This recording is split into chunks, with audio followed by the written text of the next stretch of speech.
Mga kabibas, ito yung nahuli natin kanina. Talagang pandaing lang natin. Yan lang mangyayari pag maliliit ang huli. Daing aabutin. Ayan mga kabibas, ito huli natin. Masarap po yung daing. Talagang kailangan pagtsagaan, wala tayong may uulam. Pandaing ho na lang natin to.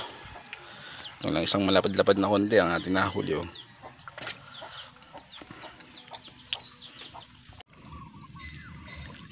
Kamundukan ngayon, oh.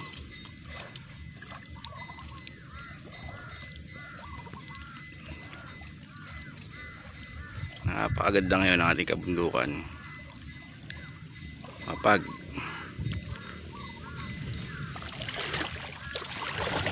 Chong, anong araw ngayon, Chong? 27 ngayon, ano? Mananalap po tayo ng hipon. Susubok ko tayo ngayon ulit. Tagal ho natin nakapagpahinga. Umulan ho kaninang kagabi ho ng 2 oras at napakalakas. Pag ganito alam natin magkakaraming isdang mahuhuli. Tama, wala hong namamante, walang naninibog. Sama ulit natin si Chong Aryong, ang ating laging kasama.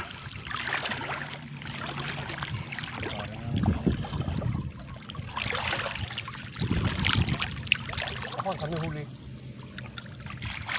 Tayong huli nga. May isda ngayon. Maliliit. Maliliit nga lang.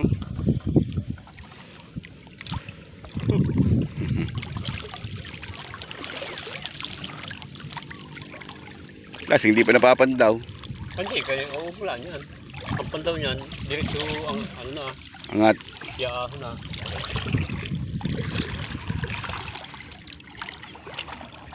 Titignan lang ho natin huli ng...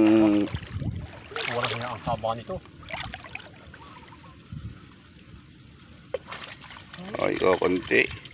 Wala pa ito yung mino. Ay, kuha yung...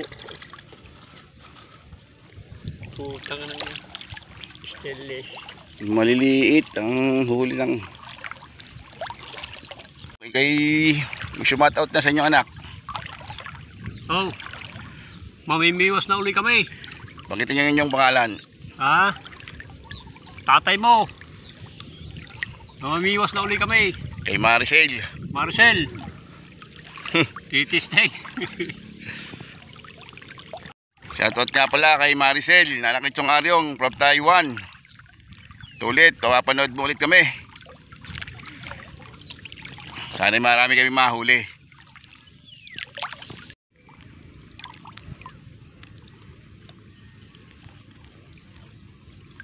Tali.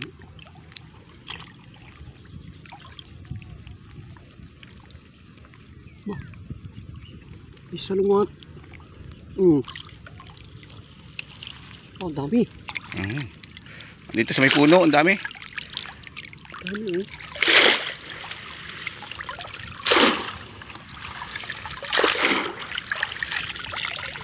Ano kaya?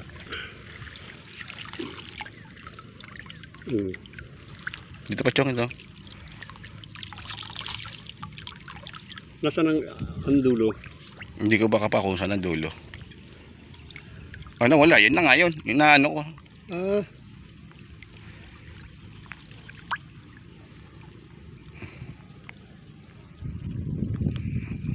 Hindi ba gabi ito ang tulos?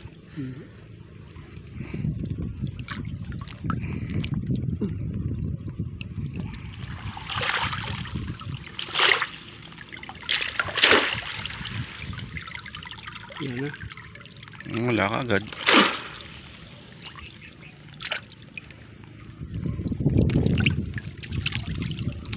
Ay na nga, oh. Dami din pala, no?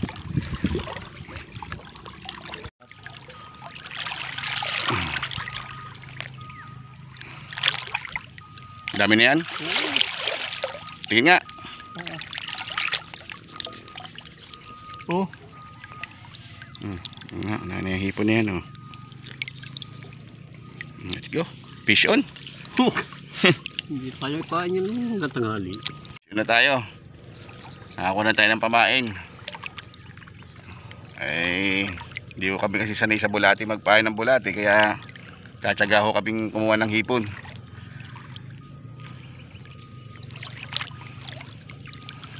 Kabibas, tignan natin ang ating huli. Yan ang liliit. Baka sabihin, hindi nyo pa inagpasan niya. Pandaing din ho niya, mapagtsatsagaan atin. Nakahuli naman ng isa, ng malaking laki.